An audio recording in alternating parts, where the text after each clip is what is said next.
Welcome. You might at this stage be still contemplating buying this title, or you might have already made the step.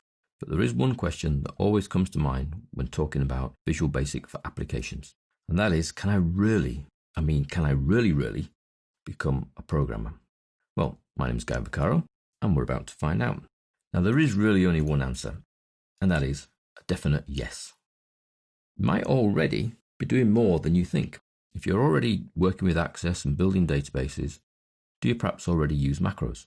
Do you perhaps already add command buttons using the wizard, so the wizard's writing any code that's needed? Perhaps you've even gone as far as experimented with the do command option, or being able to add your own little commands in. If the answer to any of those is yes, then effectively you are already a programmer.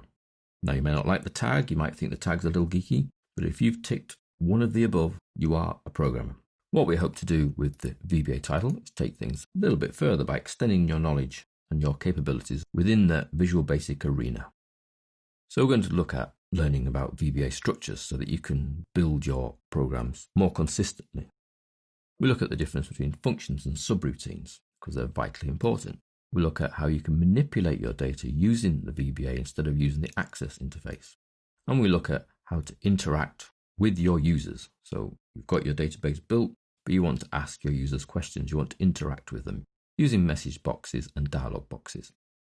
And we look at how to handle errors your way. So instead of getting the standard Access error message, we can control the error that is given back to the user. So if all of that sounds pretty useful, then our agenda will be firstly an introduction into VBA and what it is and how it developed. An introduction to the VBA editor itself, so that's where it all happens, that's where you write your code, that's where you become a programmer. We look at the difference between variables and constants and their uses, functions, subroutines, the difference between the scope of public and private, and arrays, everybody's favourite. We look at how to manipulate data, how to create and use record sets, controlling objects within the Access database, creating and using and responding to dialog and message boxes. Inevitably, there will be an amount of debugging, because with any programming language, problems will occur because we are human and they are a computer, and we'll be able to create those error messages that we've mentioned that suit us, not the system.